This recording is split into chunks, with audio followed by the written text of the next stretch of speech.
ምዕራፍ 38 የመጨረሻው ማስጠንቀቂያ። ታላቅ ስልጣን ያለው ሌላ መልአክ ከሰማይ ሲወርድ አየሁ።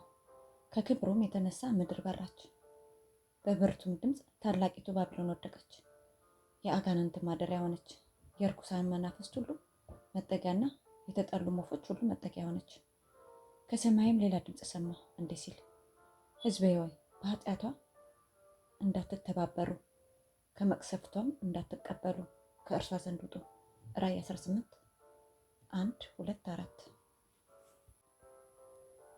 ያ መልእክት ለመጀመሪያ ጊዜ የተሰጠው በ1844 የበጋ ወራት በመሆኑ በባቢሎን በሚወክሉ የተለያዩ ድርጅቶች ዘንድ ያለውን ብልሹነት በተጨማሪነት በመግለጽ ይህ ጥቅስ ወደፊት የሚጠቁመው በራዕይ 14 በሁለተኛው መልአክ እንደተነገረው ራዕይ 14:8 የባቢሎን ውድቀት አዋጅ የሚደገምበት ዘመን ነው። የሃይማኖታዊ ዓለም አሰቃቂ ገጽታ ሁኔታ እዚህ ላይ ተገልጿል። ካለማመን የድፍረት ምሽግ ውስጥ እስኪገቡ ድረስ በእያንዳንዱ እውነትን አልቀበልም ባይነት የሰዎች አእምሮ እየጨለመ ልባቸው የበለጠ ደንዳና እየሆነ ይሄዳል። እግዚአብሔር በሰጣቸው ማስጠንቀቂያዎች ባለመበገር ቅዱስ አድርገው የሚጠብቁትን ወደ ማሳደድ እስኪመሩ ድረስ ከ10ቱ ትእዛዛት መርሆች በአንዱ ላይ መረማመዳቸውን ይቀጥላሉ። በቃሉና በሕዝቦቹ ላይ በተሰነዘረው ንቀት ሳቢያ ክርስቶስ እንደምንም ዋጋ ቢስ ይሆናል። በመናፍስታዊ ትምህርቶች በአብያተ ክርስቲያናት ተቀባይነት ሲያገኙ በስጋም ልብ ላይ የተጣለው መግጃ ይወገድና የሃይማኖት ሞያ ስም ሃይማኖተኝነት እጅግ የረከሰ ኃጢአትን የሚሸፍን ብልኩ ይሆናል። በመንፈሳዊ መገለጦች ያለው እምነት ለሚያታልሉ መናፍስት ለአጋንንት አስተማሪዎች በር ይከፍታል። ከዚያም የርኩሳን መላእክት ተጽዕኖ በአብያተ ክርስቲያናት ዘንድ ይንጸባረቃል። ስለ ባቢሎን በዘመኑ ወደ እይታ የመጣው በዚህ በትንቢት ያለው እንዲህ ተነግሯል። ኃጢአቷ እስከ ሰማይ ድረስ ደርሷልና እግዚአብሔርም አመፃዋን አሰበ። ራዕይ 18:5 የኃጢአቷን ስፍር ሞልታለች፣ ውድመት ሊወድቅባት ደርሷል። እግዚአብሔር ግን አሁንም በባቢሎን ሕዝብ አለው ከፍርዱ መጎብኘት በፊትም በኃጢአቷ እንዳይተባበሩ ከመቅሰፍቷም እንዳይቀበሉ እነዚህ ታማኞች መጠራት አለባቸው። እንቅስቃሴው ከሰማይ በወረደው ምድርን በክብሩ ባበራው በታላቅ ድምፅ የባቢሎንን ኃጢአቶች ባወጀ መልአክ የተመሰለው ለዚህ ነው። ከመልእክቱ ጋር ተያይዞ የሚሰማ ጥሪ አለ። ሕዝብ ሆይ ከእርሷ ዘንድ ውጡ። እነዚህ እወጃዎች ከሶስተኛው መልአክ መልእክት ጋር ተዳምረው ለምድር ነዋሪዎች የሚሰጡ የመጨረሻዎቹን ማስጠንቀቂያዎች የያዙ ናቸው። ዓለም ይደርስበት ዘንድ ያለው ጉዳይ አስፈሪ ነው። የምድር ኃይላት የእግዚአብሔርን ትእዛዛት ይዋጉ ዘንድ ተባብረው ታናናሾችና ታላላቆችም፣ ባለጠጎችና ድሆችም፣ ጌቶችና ባሪያዎችም ራዕይ 13:16 ሁሉም ሐሰተኛውን ሰንበት በመጠበቅ ከቤተ ክርስቲያኗ ልማዶች ጋር መስማማት አለባቸው ብለው ያውጃሉ። ይህንን ለመከተል እምቢ የሚሉ ላይ ሕጋዊ መቀጫዎች ይወሰዳል። ከዚያም በመጨረሻ ሞት የሚገባቸው እንደሆኑ ይታወጃል። በሌላ በኩል ደግሞ የፈጣሪን የእረፍት ቀን የያዘው የእግዚአብሔር ሕግ ይከበር ዘንድ ይጠየቃል።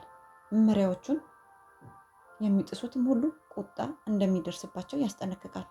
ስለዚህ ጉዳይ በእንዲህ ሁኔታ በግልጽ በፊቱ ቀርበው የሰብአዊ ፍጡሩን አዋጅ ይታዘዝ ዘንድ በእግዚአብሔር ሕግ ላይ የሚረማመድ ማንም ቢሆን እርሱ የአውሬውን ምልክት ይቀበላል። በእግዚአብሔር ፈንታ እታዘዘዋለሁ ብሎ ለመረጠው ኃይል ታማኝነቱን የሚገልጽበትን ምልክት ይቀበላል። ከሰማይ የሚመጣው ማስጠንቀቂያ ለአውሬውና ለምስሉ የሚሰግድ በግንባሩ ወይም በእጁ ምልክቱን የሚቀበል ማንም ቢኖር እርሱ ደግሞ በቁጣው ጽዋ ሳይቀላቀል ከተዘጋጀው ከእግዚአብሔር ቁጣ ወይን ጠጅ ይጠጣል። ራዕይ 14:9-10 ይላል። እውነቱ ወደ አእምሮ ወደ ሕሊናው መጥቶ እንዲያስተውል ተደርጎ ተቀባይነት ከማጣቱ በፊት ግን አንድ እንኳን በእግዚአብሔር ቁጣ የሚሰቃይ አይሆንም። ለዚህ ዘመን የሚሆኑትን የተለዩ እውነቶች ለመስማትም ምንም እድል ያልነበራቸው ብዙዎች አሉ። የአራተኛው ትእዛዝ ግዴታ በትክክለኛ ብርሃኑ በፊታቸው ፈጽሞ አልቀረበም። እያንዳንዱን ልብ የሚያነባው እያንዳንዱንም ሀሳብ የሚፈትነው እርሱ በተቃርኖ ጉዳዮች ዙሪያ ይታለል ዘንድ የእውነትን እውቀት የሚሻን ማንንም አይተውም። አዋጁ ሰንበትን በተመለከተ የሚሰራጨው መልእክት ለሕዝቡ በጭፍን የሚሰጥ አይሆንም። እያንዳንዱ ሰው በማስተዋል ውሳኔውን ያደርግ ዘንድ በቂ ብርሃን ይኖረዋል። ሰንበት የታማኝነት ታላቁ መፈተኛ ይሆናል። ምክንያቱም በተለየ ሁኔታ የተካደ የእውነት ነጥብ ነውና። የመጨረሻው ፈተና በሰዎች ላይ የሚሆንበት ጊዜ እግዚአብሔርን የሚያገለግሉና እርሱን የሚያገለግሉ መካከል የልዩነት መስመር ይሰመራል። የመንግስትን ሕግ በመታዘዝ አራተኛውን ትእዛዝ በመጻረር የሚከበረው ሐሰተኛ ሰንበት እግዚአብሔርን ለሚቃወመው ኃይል ታማኝነትን በአደባባይ የሚገልጽ ሲሆን፣ ለእግዚአብሔር ሕግ በመታዘዝ እውነተኛውን ሰንበት መጠበቅ ደግሞ ለፈጣሪ ላለው ታማኝነት ማስረጃ ነው። አንዱ ወገን ለምድራዊ ኃይላት መታዘዙን የሚያመለክተውን ምልክት በመቀበል የአውሬውን ምልክት ሲቀበል፣ ሌላው ደግሞ ለመለኮታዊ ስልጣን ታማኝ የሚሆንበትን ምልክት በመምረጥ የእግዚአብሔርን ማህተም ይቀበላል። እስካሁን ድረስ የሶስተኛውን መልአክ መልእክት እውነቶች የሚናገሩ እነርሱ ተራ ደውል ደዋዮች፣ አስደንጋጮች በመባል ተፈርጀዋል። የሃይማኖት አለመቻቻል በአሜሪካ የበላይነቱን ይይዛል። መንግስትና ቤተ ክርስቲያን ተባብረው የእግዚአብሔርን ትእዛዛት የሚጠብቁትን ያሳድዳሉ የሚለው ትንቢታቸው መሰረተ ቢስና ትርጉም የለሽ ተብሏል። ይህ ምድር ሀገር የሃይማኖት ነፃነት ጠበቃ ከሆነበት ከእስካሁኑ ውጪ ሌላ ሊሆን ፈጽሞ እንደማይችል በልበ ሙሉነት ሲታወጅ ቆይቷል። ሆኖም የእሁድን መከበር አስገዳጅ በማድረግ የሚቀርቡ ጥያቄዎች በስፋት ሲነሳሱ ለረዥም ጊዜ በጥርጥር አመኔታ ርቆት የነበረው ክስተት እየቀረበ እንደሆነ ይታያል። ሶስተኛው መልእክትም ከዚህ በፊት ሊኖረው ያልቻለውን ውጤት በዚህ ጊዜ ያስገኛል። በዓለምና በቤተ ክርስቲያን በሁለቱም ዘንድ ኃጢአትን ይገስጽ ዘንድ እግዚአብሔር በእያንዳንዱ ትውልድ አገልጋዮች ልኳል። ሕዝቡ ግን እንዲነገራቸው የሚፈልጉት የማይጎረብጡ ነገሮችን ነው። ንጹሕና ቀጥተኛ ያልተቀባባ እውነት ተቀባይነት አያገኝም። ብዙ ተሐድሶ አድራጊዎች ወደ ስራቸው ሲገቡ የቤተ ክርስቲያንንና የአገሪቱን ኃጢአቶች በሚነቀሱበት ጊዜ ታላቅ ጥንቃቄ ለማድረግ ቁርጠኞች ነበሩ። በንጹሕ የክርስቲያን ሕይወት ምሳሌ ወደ መጽሐፍ ቅዱስ አስተምህሮች ሕዝቡን ይመልሱ ዘንድ ተስፋ አደረጉ። ነገር ግን የእርጉም ንጉሱንና የከሃዲ ሕዝብን ኃጢአት ይገስጽ ዘንድ በኤልያስ ላይ ወርዶ እንዳንቀሳቀሰ ሁሉ የእግዚአብሔር መንፈስ በላያቸው መጣ። ለማቅረብ ቸል ብለዋቸው የነበሩትን አስተምህሮች፣ የመጽሐፍ ቅዱስን ግልጽ ንግግሮች ለነፍሳት ስጋት የሆነውን አደጋና እውነትን በቅንነት ያውጁ ዘንድ ተገደዱ። ጌታ የሰጣቸውን ቃላት የሚያመጡትን መዘዝ ሳይፈሩ ተናገሯቸው። ሕዝቡም ማስጠንቀቂያውን ይሰማ ዘንድ ተገደደ። የሶስተኛው መልአክ መልእክትም የሚታወጀው እንዲሁ ነው። መልእክቱ ተወዳዳሪ በሌለው ኃይል እንዲሰጥ ዘመኑ በደረሰ ጊዜ ለእርሱ አገልግሎት ራሳቸውን የሚቀድሱትን የእነርሱን አእምሮ በመምራት ራሳቸውን ባዋረዱ መሳሪያዎች በኩል ጌታ ስራውን ይሰራል። እነዚህ ሰራተኞች ብቁ የሚሆኑት በስነ ጽሑፍ ትምህርት ተቋማት ስልጠና ሳይሆን በመንፈሱ በመቀባት ይሆናል። እግዚአብሔር የሚሰጣቸውን ቃል እያወጁ በቅዱስ ቅናት ወደፊት ይራመዱ ዘንድ የእምነትና የጸሎት ሰዎች ይገደዳሉ። የባቢሎን ኃጢአቶች እርቃናቸውን ይቀራሉ። የቤተ ክርስቲያንን ስርዓቶች በመንግስት ስልጣን አማካኝነት አስገዳጅ የማድረገው አስፈሪ ውጤቶች፣ የመናፍስታዊ ስኬቶች በስውር የሚደረገው ሆኖም በፍጥነት የሚያድገው ጳጳሳዊ ኃይል ሁሉም ይገለጣሉ። በእነዚህ ከባድና የከበሩ ማስጠንቀቂያዎች ህዝቡ ይነቃቃል። እንደዚህ አይነት ቃላት ፈጽሞ ሰምተው የማያውቁ እልፍ አእላፋት ይሰማሉ። ከሰማይ የተላከውን እውነት አሻፈረኝ በማለቷ ምክንያት ከስህተቶቿና ከኃጢአቶቿ የተነሳ የወደቀችው ቤተ ክርስቲያን ባቢሎን እንደሆነች ምስክርነቱን በመገረም ያዳምጣሉ። እነዚህ ነገሮች እንደዚህ ናቸው እንዴ እያሉ ህዝቡ ወደ ቀድሞ መምህሮቻቸው ሲሄዱ ፍርሃታቸውን ለማርገብ የተነሳሳውንም ህሊና ለማድከም አገልጋዮቹ ተረት ያቀርባሉ። ስለ መልካም ነገሮች ይተነብያሉ። ነገር ግን ብዙዎች በሰዎች ስልጣን ብቻ መርካት እምቢ በማለታቸው ግልጽ የሆነውን እግዚአብሔር እንዲህ ይላል የሚለውን ያዩ ዘንድ አስረግጠው በሚጠይቁበት ጊዜ ህዝባዊ ተወዳጁ አገልግሎት ልክ የጥንቱ ፈሪሳውያን ስልጣናቸው ጥያቄ ውስጥ ሲገባ እንዳደረጉት ሁሉ በቁጣ ተሞልቶ መልእክቱ የሰይጣን እንደሆነ በማውገዝ ኃጢአት ወዳድ የሆነው እልፍ አላፋትን በማነሳሳት ይህንን መልእክት የሚያውጁትን አጥብቀው እንዲያወግዙና እንዲያሳድዱ ያደርጋል። ተቃርኖ ተጋድሎ ወደ አዳዲስ ስፍራዎች ሲገባና የሰዎችም አእምሮ ወደ ተረገጠው ሕገ እግዚአብሔር እንዲያተኩር ሲጠራ ሰይጣን በመታወክ ይራወጣል። መልእክቱን የሚያጅበው ኃይል የሚያደርገው ነገር ቢኖር የሚቃወሙትን የበለጠ ማበሳጨት ይሆናል። በመንጎቻቸው ላይ እንዳያንጸባርቅ ብርሃኑን ለመጋረድ የቤተ ክርስቲያን ባለስልጣናት፣ ካህናት ከሰው አቅም በላይ ሊባል የሚችል ጥረት ያደርጋሉ። ማድረግ የሚችሏቸው መንገዶች ሁሉ የእነዚህን አስፈላጊ ጥያቄ ውይይቶች ለመጨቆን ይማስናሉ። ቤተ ክርስቲያን የመንግስታዊ ኃይልን ጽኑ ክንድ እርዳታ ትጠይቃለች። በዚህም ተግባር ላይ ጳጳሳውያኑ ፕሮቴስታንቶች ያብራሉ። እሁድን አስገዳጅ የሚያደርገው ንቅናቄ እየተባና የበለጠ ቆራጥ እየሆነ ሲመጣ የእግዚአብሔርን ትእዛዛት በሚጠብቁ ላይ ሕጉ እንዲሰለጥን ይደረጋል። በቅጣትና በእስር ማስፈራሪያ ይደርስባቸዋል። አንዳንዶቹም እምነታቸውን እንዲክዱ ማባበያ ይሆን ዘንድ ተጽዕኖ ፈጣሪ እርከኖች፣ ሽልማቶችና ጥቅማጥቅሞች ይበረከቱላቸዋል። ነገር ግን የማያወላውለው መልሳቸው ልክ በተመሳሳይ ሁኔታ ውስጥ ሳለ ሉተር ያቀረበው ጥያቄ አቤቱታ ይሆናል። ስህተታችንን ከእግዚአብሔር ቃል ዘንድ አሳዩን። በፍርድ ሸንጎችም እንዲቀርቡ የሚደረጉ እነርሱ እውነትን ነፃ የሚያወጣ ጠንካራ መከራከሪያ ያደርጋሉ። ከሚሰሟቸው መካከል አንዳንዶቹም ሁሉንም የእግዚአብሔርን ትእዛዝ ጠብቀው እንደ እነርሱ ለመቆም ይመራሉ።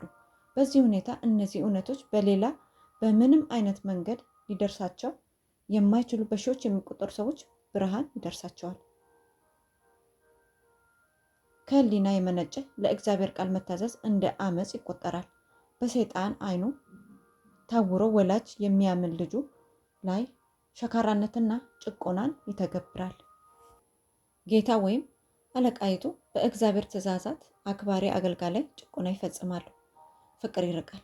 ልጆች ልጅነታቸው ተክዶ ከቤት ይባረራሉ። የጳውሎስ ቃላት እንዳሉ ቃል በቃል ተግባራዊ ይሆናል። በእውነትም በክርስቶስ ኢየሱስ እግዚአብሔርን እየመሰሉ ሊኖሩ የሚወዱ ሁሉ ይሰደዳሉ። 2 ጢሞቴዎስ 3:12። የእውነት ደጋፊዎች የእሁድን ሰንበት ለማክበር እምቢ ሲሉ አንዳንዶች ወደ ወህኒ ቤት ይወረወራሉ። አንዳንዶቹ ደግሞ ከአገር ይሰደዳሉ። አንዳንዶችም እንደ ባሪያ ይደረጋሉ።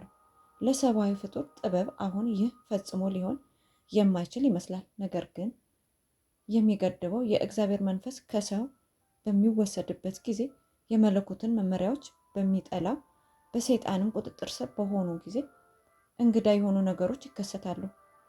የእግዚአብሔር ፍርሃትና ፍቅር በሚወገዱበት ጊዜ ልብ በጣም አረመኔ ሊሆን ይችላል። ማዕበሉ እየተቃረበ ሲመጣ የሶስተኛው መልአክ መልእክት እንደሚያምኑ የመሰከሩ ነገር ግን እውነትን በመታዘዝ ያልተቀደሱ ሰፊ መደቦች አቋማቸውን ለቀው የተቃውሞውን ጎራ ይቀላቀላሉ። ከዓለም ጋር በመተባበር የመንፈሱን ተካፋይ በመሆን ተመሳሳይ ሊባል በሚችል ብርሃን ነገሮችን ይመለከታሉ። ፈተናም በመጣ ጊዜ ቀላሉን ህዝባዊውን ጎራ ለመምረጥ የተዘጋጁ ናቸው። ተሰጥኦ ያላቸው ባለግሩም ሙያ በአንድ ወቅት በእውነቱ ሐሴት ያደርጉ የነበሩ እነርሱ ነፍሳትን ያታለሉና ያሳስቱ ዘንድ ኃይላቸውን ይተገብራሉ። የቀድሞ ወንድሞቻቸው ተወዳዳሪ የሌላቸው እጅግ መራር ጠላቶች ይሆናሉ። ሰንበት ጠባቂዎች ስለ እምነታቸው ይናገሩ ዘንድ ፍርድ ቤት ሲቀርቡ ያልሆኑትን እንደሆኑ በማድረግና በመክሰስ በሐሰተኛ ዘገባዎችና በይሆናሎች ገዢዎችን የሚያነሳሱባቸው ተወዳዳሪ የሌላቸው ስኬታማ የሰይጣን እንደራሴዎች የሚሆኑት እነዚህ ከሃዲዎች ናቸው። በዚህ የስደት ወቅት የእግዚአብሔር አገልጋዮች እምነት ይፈተናል። ወደ እግዚአብሔርና ወደ ቃሉ ብቻ በመመልከት ማስጠንቀቂያውን በታማኝነት ሰጥተዋል። የእግዚአብሔር መንፈስ በልባቸው ላይ በመንቀሳቀስ ይናገሩ ዘንድ አስገድደዋቸዋል። በቅዱስ ወኔ ተነሳስተው የመለኮት ትርታ በላያቸው ጠንክሮ ጌታ የሰጣቸውን ቃል ለሕዝቡ በመናገራቸው የሚመጣውን መዘዝ ኩምሽሽ ብለው ሳያሰሉ ኃላፊነታቸውን ወደ መተግበር ገቡ። ምድራዊ ፍላጎቶቻቸውን አላጤኑም። ዝናቸውን ወይም ሕይወታቸውን ለመጠበቅም አልጣሩም። ሆኖም የተቃውሞና የነቀፋ ማዕበል በላያቸው ሲፈነዳ አንዳንዶቹ በድንጋጤ ተሸንፈው የንግግራቸውን ውጤትም ምን እንደሚሆን መገመት ብንችል ኖሮ ዝም እንል ነበር ለማለት የተዘጋጁ ይሆናሉ። በችግር ታጥረዋል። ሰይጣን በጽኑ ፈተናዎቹ ያጠቃቸዋል። የጀመሩት ስራ አቅማቸው ማከናወን ከሚችለው በላይ መስሎ ይሰማቸዋል። እናልቃለን ብለውም ይፈራሉ።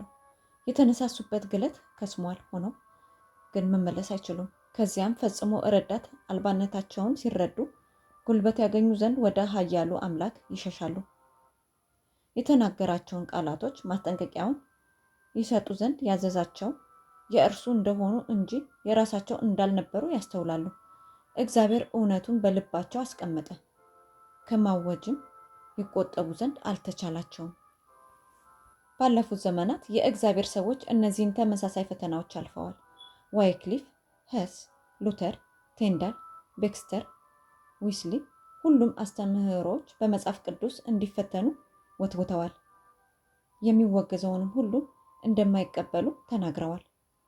በማያባራ ንዴት የስደት መዓት በእነዚህ ሰዎች ላይ በረታ። ሆኖም እውነቱን ከመናገር ዝም አላሉ። በቤተ ክርስቲያኗ የተለያዩ ዘመናት በእያንዳንዳቸው በዚያ ዘመን ለነበሩ የእግዚአብሔር ሕዝቦች እንደ አስፈላጊነቱ ተስማሚ እንዲሆኑ የተደረጉ የተለያዩ እውነቶች እንዲስፋፉ ተደርገዋል። ለአንድ ዘመን ከሌላው የሚለየው ለዚያ ጊዜ ገጣሚ የሆነ የተለየ እውነት ነበረው። እያንዳንዱ አዲስ እውነት ጥላቻንና ተቃውሞን ተፋልመዋል። በብርሃኑ የተባረኩ እነርሱ ተሰልለዋል፣ ተፈትነዋልም። በአስቸኳይ ጊዜ እግዚአብሔር ለሕዝቡ የተለየ እውነት ይሰጣል።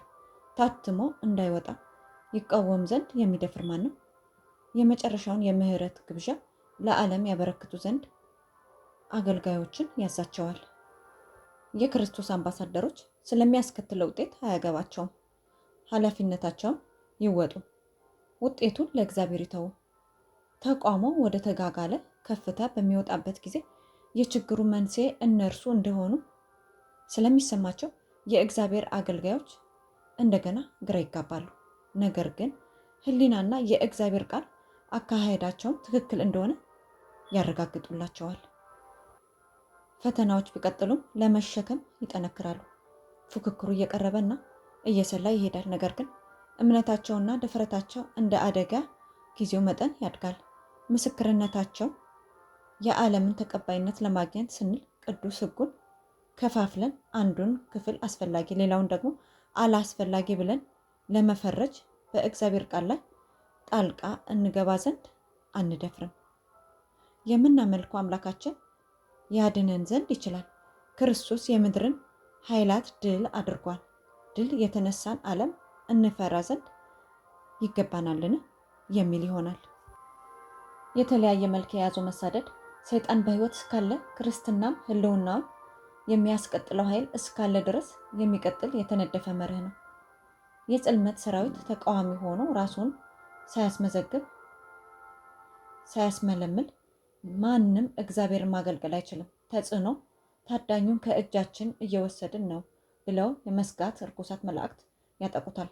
ሰዎችም ሳይቀሩ በምሳሌነቱ ተገስጸው የሚያታልሉ ፈተናዎች አማካኝነት ከእግዚአብሔር ይለዩ ዘንድ ከእነርሱ ከአጋንንት ጋር ይተባበራሉ። እነዚህ ውጤታማ ሳይሆኑ ሲቀሩ ሕሊናን ለማስገደድ ጠንካራ ኃይል በስራ ላይ ይውላል። ሆኖም ኢየሱስ በላይ ባለው ቤተ መቅደስ የሰው አማላጅ ሆኖ እስከ ቀጠለ ድረስ የሚገድበው የቅዱስ መንፈስ ተጽዕኖ በገዢዎችና በሕዝቡ ዘንድ ይታወቃል። መንፈስ ቅዱስ በተወሰነ ደረጃ እስካሁን ድረስ የምድሪቱን ሕግጋት ይቆጣጠራል። እነዚህ ሕግጋት ባይኖሩ ኖሮ የዓለም ሁኔታ አሁን ካለው እጅግ የባሰ በሆነ ነበር። አብዛኛዎቹ መሪዎቻችን ንቁ፣ ሕያው የሰይጣን ወኪሎች ቢሆኑ በአገሪቱ ቀንደኛ ሰዎች መካከል እግዚአብሔር ተወካዮች አሉት። ጠላት በአገልጋዮቹ ላይ በመንቀሳቀስ የእግዚአብሔርን ስራ በአያሌው ሊያደናቅፉ የሚችሉ ህዝቦችን እንዲያቀርቡ ያደርጋቸዋል። ነገር ግን እግዚአብሔርን የሚፈሩ መንግስታዊ መሪዎች እንደዚህ አይነቶችን ሀሳቦች ሊመለሱ በማይችሉ ክርክሮች ይቃወሙ ዘንድ በቅዱሳን መላእክት ተጽዕኖ ይደረግባቸዋል። በእንዲህም ሁኔታ ጠንካራውን የክፋት ማዕበል ጥቂት ሰዎች ያስቆሙታል። የሶስተኛው መላእክት መልእክት ስራውን ይሰራ ዘንድ የእውነት ጠላቶች ተቃውሞ ይገታል። የመጨረሻው ማስጠንቀቂያ በሚሰጥበት ጊዜ አሁን እግዚአብሔር ስራውን ለመስራት እየተጠቀመባቸው ያሉትን ቀንደኛ ሰዎች ቀልብ በመያዝ የተወሰኑት ይቀበሉትና በመከራ ጊዜ ከእግዚአብሔር ሕዝቦች ጋር አብረው ይቆማሉ። በሦስተኛው መልአክ መልእክት እወጃ የሚሳተፈው መልአክ ምድርን በሙሉ በክብሩ ይሞላታል። ዓለም አቀፋዊ የሆነውና ያልተለመደ ኃይል ስራ እዚህ ላይ ተተንብየዋል። ከ1840 እስከ 1844 የተደረገው የአድቬንቲስት የዳግም ምጽአት እንቅስቃሴ የእግዚአብሔር ኃይል ግሩም መግለጫ ነበር። የመጀመሪያው መልአክ መልእክት በዓለም ባለው ወደ እያንዳንዱ አገልግሎት ማዕከል ደርሶ በአንዳንድ አገራትም በ16ኛው መቶ ክፍለ ዘመን ከነበረው ተሐድሶ ጀምሮ ያልታየ እጅግ ታላቅ ሃይማኖታዊ መነቃቃት ሆነዋል። በሦስተኛው መልአክ የመጨረሻ ማስጠንቀቂያ የሚሆነው ኃያል እንቅስቃሴ ግን እነዚህን ሁሉ በሰፊ ልዩነት የሚበልጥ ይሆናል። ስራው በጴንጤቆስጤ ቀን የተደረገውን የሚመስል ይሆናል። የከበረ ዘር ይበቅል ዘንድ በወንጌሉ መክፈቻ በመንፈስ ቅዱስ መውረድ የመጀመሪያው ዝናብ እንደተሰጠ ሁሉ በመጨረሻ ደግሞ መከሩን ያጎመራ ዘንድ የኋለኛው ዝናብ ይሰጣል። እናውቃለን፣ እንከተልማለን። እግዚአብሔርን አወጣጡም እንደ ማለዳ ወገግታ ተዘጋጅቷል። እንደ ዝናብ ይመጣልና ምድሩን እንደሚያጠጣ እንደ የፊተኛው እንደ ኋለኛውም ዝናብ። ሆሴዕ 6:3 እናንተ የጽዮን ልጆች አምላካችሁ እግዚአብሔር የፊተኛውን ዝናብ በጽድቅ ሰጥቷችኋልና እንደ ቀድሞም የፊተኛውን የኋለኛውን ዝናብ አዝንቦላችኋልና በእርሱ ደስ ይበላችሁ፣ ለእርሱም እልል በሉ። ኢዮኤል 2:23 እግዚአብሔር ይላል በመጨረሻው ቀን እንዲህ ይሆናልና ሥጋ በለበሰ ሁሉ ላይ ከመንፈሴ አፈሳለሁ፣ የጌታን ስም የሚጠራም ሁሉ ይድናል። የሐዋርያት ሥራ 2:17-21 የወንጌሉ ታላቅ ሥራ ሲጀመር ከታየው የእግዚአብሔር ኃይል መገለጥ ባነሰ ሁኔታ የሚደመድም አይሆንም። በወንጌሉ መክፈቻ በፊተኛው ዝናብ መውረድ የተፈጸሙ ትንቢቶች በመጨረሻው ደግሞ በኋለኛው ዝናብ እንደገና ፍጻሜ ያገኛሉ።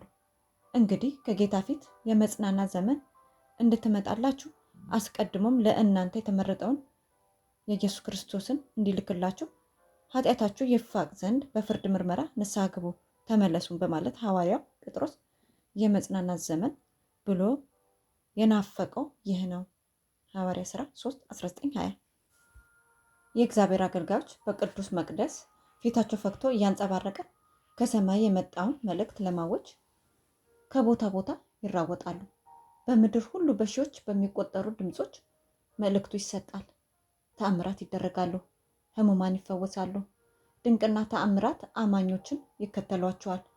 በሰዎች ፊት እሳት ከሰማይ እስኪያወርድ ድረስ ሰይጣንም ሐሰተኛ ተአምራትን ይሰራል። ራዕይ 13:13 በእንዲህም ሁኔታ የምድር ነዋሪዎች አቋማቸውን እንዲወስዱ ይደረጋሉ። መልእክቱ ለመንፈስ ቅዱስ በጥልቅ በመስጠት የሚራመደውን ያህል በክርክር ወደፊት አይገፋም። መከራከሪያዎቹ፣ አመክንዮዎቹ ከወዲሁ ቀርበዋል። ዘሩ ተዘርተዋል። አሁን ያድግና ፍሬ ያፈራል። በሚስዮናውያኑ የተበተኑት ህትመቶች ተጽዕኗቸውን አሳርፈዋል። ሆኖም ብዙ አእምሯቸው በወንጌል የተነካ እውነቱ ሙሉ ለሙሉ ከማስተዋል ወይም ለመታዘዝ እሺ ከማለት ተገድበው ቆይተዋል። አሁን የብርሃን ጮራ በሁሉም ስፍራ ይሰርጋል። እውነት በግልጽነቱ ይታያል። የእግዚአብሔር ልጆችም ያሰሯቸውን ገመዶች ይበጣጥሳሉ። የቤተሰብ ትስስሮች፣ የቤተ ክርስቲያን ግንኙነቶች አሁን ያስቀሯቸው ዘንድ ኃይል አልባ ይሆናሉ። ከሌላው ነገር ሁሉ ይልቅ እውነት የከበረ ነው። እውነትን የሚጻረሩ ወኪሎች ቢተባበሩም አያሌ ቁጥር ያላቸው በእግዚአብሔር ጎራ ይቆማሉ።